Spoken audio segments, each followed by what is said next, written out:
22 شب قدر کے متعلق ہے، آئندہ نشست میں جو ہے اس کو جو ہے بیان کریں گے۔ 23 ہے، اب قرآن اور علم پڑھنے سے منع کرتے تھے، یہ ہمارے اوپر ادعا ہے، یہ بہت پہلے سے ہے۔ یہ عالم باللہ رحمۃ اللہ تعالیٰ علیہ کے زمانے میں بھی جو ہے اعتراض کر کہ ان کے پاس جو ہے قرآن پڑھنے سے علم پڑھنے سے منع کرتے ہیں۔ تو نقل یہ ہے انصاف نامہ کی، ملاؤں نے کہا آپ علم پڑھنے سے منع کرتے ہو؟ میں اسلام نے فرمایا بندہ تابع محمد رسول اللہ است آنچ محمد رسول اللہ منع نہ کرد است بندہ چوں منع کند، بندہ ذکر دوام فرض میں گوید بامر اللہ و بحکم کتاب اللہ غفلت حرام است و ہر چیز موجب غفلت است حرام است۔ میں اسلام نے فرمایا بندہ محمد رسول اللہ کا تابع ہے، جو کچھ کہ محمد رسول اللہ نے منع نہیں کیا بندہ کیوں منع کرے گا؟ بندہ خدا کے حکم سے اور خدا کی کتاب کے حکم سے، اللہ کے حکم سے، اللہ کی کتاب کے حکم سے ذکر دوام کو فرض کہتا ہے۔ ہمیشگی دوام میں نے ہمیشگی کے ذکر کو فرض کہتا ہے۔ جو چیز کے ذکر کو منع کرنے والی ہے وہ ممنوع ہے، جو بھی چیز ذکر سے آپ کو روکتی ہے وہ منع ہے۔ کیا علم پڑھنا ہو، کیا کسب کرنا، جاب کرنا ہو، کیا دنیا کے لوگوں سے دوستی کرنا ہو، اور کیا کھانا اور کیا سونا ہو، غفلت حرام ہے۔ جو چیز غفلت کا سبب بنتی ہے وہ حرام ہے۔ یہ نقل مہدی علیہ السلام ہے۔ ابھی انہوں نے صحیح پڑھے نہیں، میں اسلام کلیئر بولے جو رسول اللہ منع نہیں کرے بندہ کیوں منع کریں گا؟ لیکن بندہ روٹ کاز بول رہا تھا، میں اسلام جو بول رہے تھے روٹ بتا رہے تھے اللہ تو جانے کا، اور انہوں سمجھے نہیں، یہ لوگوں بھی نہیں سمجھے، اعتراض کرے۔ اب آئیے جو ہے دیکھتے ہیں میں اسلام کے نقلیات، 2 نقلیات سناتا ہوں میں آپ کو جہاں میں اسلام علم کی فضیلت، علم کی ضروریت بیان کرے۔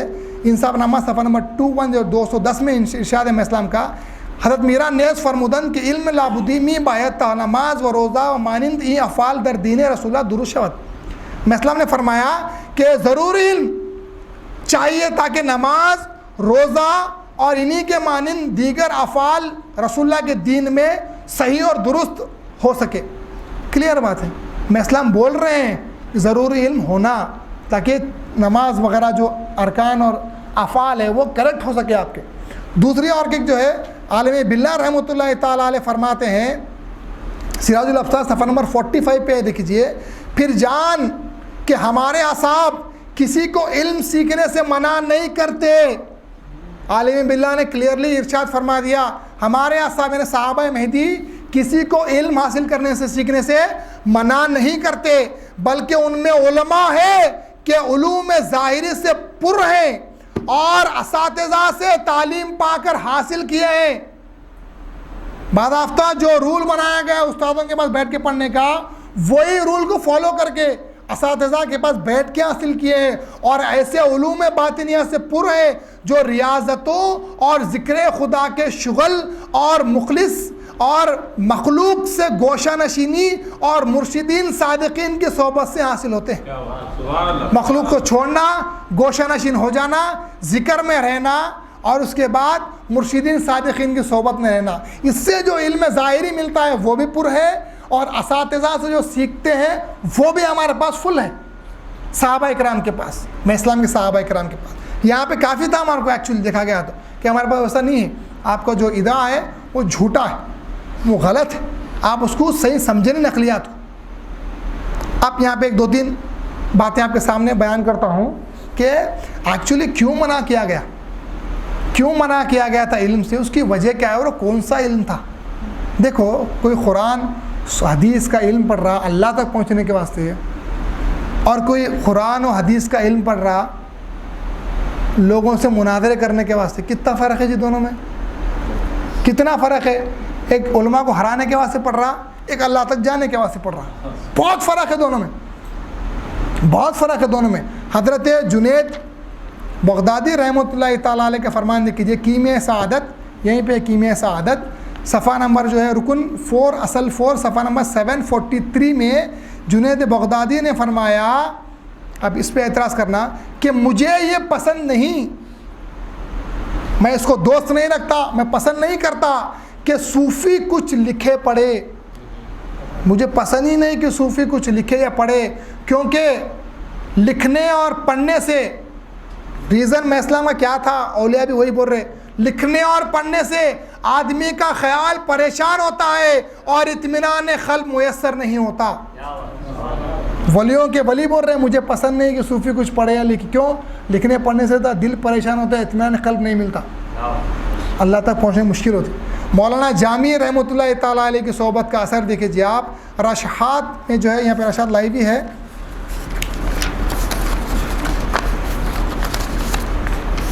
رشحات اس سے پہلے بھی آپ کو میں فرنٹ پیج بتایا ہوں کتاب کا. اس میں مولانا جامی رحمۃ اللہ فرماتے ہیں, بہترین بات ہے دیکھو, مولانا عبد الرحیم کاجگری کیا دانشمندان نے, فارسی چھوڑ دیتا ہوں میں, ٹائم بہت ہو رہا ہے.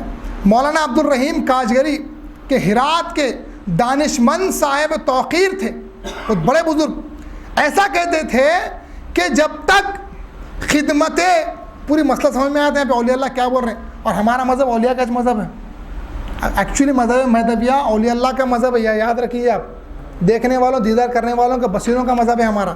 کیا بول رہے ہیں آپ؟ ایسا کہتے تھے کہ جب تک خدمت مولا عبد الرحمن جامی, ان کی خدمت میں ترک مطالعہ نہ کیا, ان کی خدمت میں جا کے مطالعے کو پڑھنے کرنے کو ترک نہ کیا, اور طریقے صوفیہ کی طرف متوجہ نہ ہوا, ہمیں یقین نہ ہوا, جب تک چھوڑے نہیں کتابوں کا مطالعہ, صوفیہ کے طریقے پہ جب تک کہ جو ہے آگے نہیں بڑھے, ہم کو نہیں معلوم ہوا کیا کہ سنو غور سے کہ ہمارے پاس ایک اچھی چیز ہے پڑھنے سے بھی, جو پڑھنے سے بہتر چیز ہمارے پاس ہے وہی صوفی بول رہے ہیں. جب تک یہ دو چیز نہ کیا, مطالعے کو ترک, صوفیہ کے طریقے کو اختیار, تو مجھے یقین نہ ہوا کہ مطالعہ اور تحصیل علوم رسمی سے بہتر کوئی دوسرا کام بھی ہے.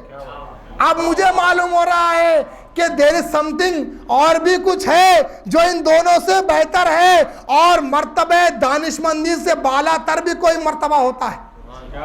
دانشمندی سے مرتبہ اور ایک بڑا بھی ہوتا ہے, دانشتنی. میں اسلام نے وہی فرمایا, لا الہ کے مراتب ہیں, خالی سمجھ جانا, دانش کرنا, سمجھ جانا ہی نہیں, اس سے بڑا مرتبہ بھی ہے. ایک بار چھوڑو, علوم رسمی چھوڑو, ذکر خدا کی طرف آؤ, تو تب معلوم ہوگا تم کو جو ہے کیا ملے گا. میں اسلام نے وہی فرمایا, منہاج یا سراج الابصار میں لکھی ہوئی ہے نقل, لولو المرجان میں ہم نے لکھی ہے. میں اسلام نے فرمایا کتابیں چھوڑو, ذکر کرو, جو تم چاہتے ہو تم کو اللہ تعالیٰ ملا دے گا. تو ٹٹول لیتے ہو, مت بیٹھو آپ, علوم رسمی کی طرف مت پڑھو, اس کے پیچھے اللہ کے ذکر کے پاس جاؤ. اس کے بعد خواجہ محمد پارسا لکھتے ہیں, صاحب رشعات لکھتے ہیں کہ مولانا سعد الدین کاشغری کے رشے میں 34 نمبر رشے میں لکھا, فرمایا کہ خواجہ محمد پارسا نے فرمایا کہ بندہ اور اللہ کے درمیان پردہ بھی عالم کی صورتوں کا دل میں منقش ہوتا ہے. یہ جو صورتیں ہیں, ڈیزائنز وغیرہ ہے, یہ دل میں چھپ جاتے ہیں, اور یہ چھپنا, منقش ہونا, پراگندہ صحبت اور سیر اور الگ الگ رنگ رنگ کی طرح طرح کی شکلیں دیکھنا, الگ الگ ڈیزائن کے جو ہے بلڈنگیں ہو, یا جو ہے کوئی گیجٹس ہو, یا کوئی گاڑی ہو, کوئی بھی چیزیں ہو, دل میں ہمارے چھپ جاتا ہے, چھپ جاتا ہے دل میں ہمارے, اس سے زیادہ ہوتا ہے, اور دل میں اس کا گھر بنتا ہے. بڑی محنت اور مشقت سے اس کو دور کرنا پڑتا ہے. دوسری کیا, آگے لکھتے ہیں کتابوں کے مطالعے سے بھی ہوتا ہے, اور رسمی علوم کی باتیں کہنے اور سننے سے بھی یہ ہوتا ہے. جو جہاں پہ دنیا کو لا کے ٹھہرا کرے, وہاں پہ کتابوں کے مطالعے کو بھی لا کے ٹھہرا کرے اولیاء اللہ. جیسا وہ دنیا سے بچ رہے ہیں, کتابوں کے مطالعے سے بچو بول رہے ہیں. کیوں؟ دل میں کچھ خلل ہوتا ہے. آگے جو ہے آخری بات یہ اعتراض کی, آگے لکھتے ہیں, اور صفحہ نمبر 96 میں دیکھیے, رشاد 10 ہے, اور ابتدا میں چاہیے کہ کسی چیز میں مشغول نہ ہو مگر نفی خطرات میں. وہی ہے نا تعلیم, نفی خطرات, اپنے خیالوں کو جو ہے وسوسوں کو ختم کرو, نفی کرو. جو لوگ کہ رسالہ, کوئی بھی رسالے مطالعہ کرتے ہیں اور وہاں سے باتیں انتخاب کرتے ہیں, کچھ فائدہ نہیں دیتا. یہ سب بیکاریاں ہیں, اللہ کی راہ کی بیکاریاں ہیں. اللہ کی راہ میں جانے کے واسطے یہ بیکار چیزیں ہیں, اور کام اس کا جاننا. اللہ کے راستے میں کام کیا ہے, دیکھو کیا لکھ رہے ہیں, اور کام اس راستے کا جاننا اور کرنا ہے، نہ کہ کہنا اور سننا۔ کہنا سننے سے اللہ نہیں ملتا، جاننا اور کرنا سے اللہ ملتا ہے۔ عبد القادر جیلانی نے فرمایا میں نے ولایت قیل و قال سے نہیں حاصل کی، حدثنا سے، حدیثیں پڑھ کے، عربی پڑھ کے، صرف و نحو پڑھ کے ولایت حاصل نہیں کی، میں نے عمل کر کے ولایت حاصل کی ہے۔ تو یہ اولیاء اللہ کا طریقہ رہا ہے کہ علوم رسمی چھوڑ دیتے تھے، ضرورت نہیں ہوتی تھی، اور الحمدللہ جتنا علم مہدویوں کے پاس، ہمارے صحابہ تابعین تبع تابعین کے پاس تھا، دوسرا کہیں بھی نہیں تھا۔ ہر روز ایک رکوع قرآن مجید کا بیان ہوتا تھا۔ تو کیا علم، اچھا علم میں آپ کو سمجھاتا ہوں، علم کیسا حاصل ہوتا؟ علم کے ذرائع کیا ہے بولو؟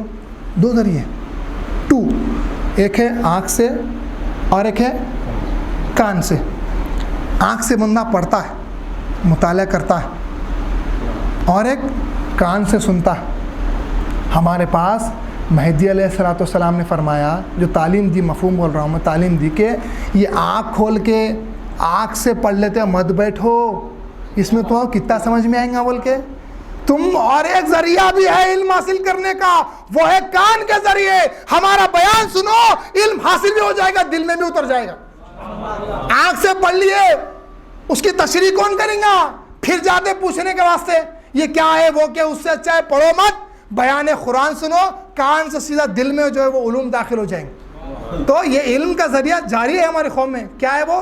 کان کے ذریعے علم حاصل کرتے ہیں، یعنی بیان قرآن سن کے علم حاصل کرتے ہیں۔ یہ پڑھ لیتا ہو جو بیٹھنے کی ہمارے کو حاجت نہیں، میں اس پہ بہت بیان کر سکتے، لیکن یہاں پہ حاجت نہیں ہے۔ علم حاصل کرنا ہمارے پاس منع نہیں ہے، صحابہ کرام کے پاس جو ہے پورا چلا ہے، تصانیف بھی ہے، ان کے بڑے بڑے جو ہے مصدقین جو بنے، علماء کرام جو ہے بنے۔ بہرحال آخری اعتراض کی طرف آگے بڑھیں گے۔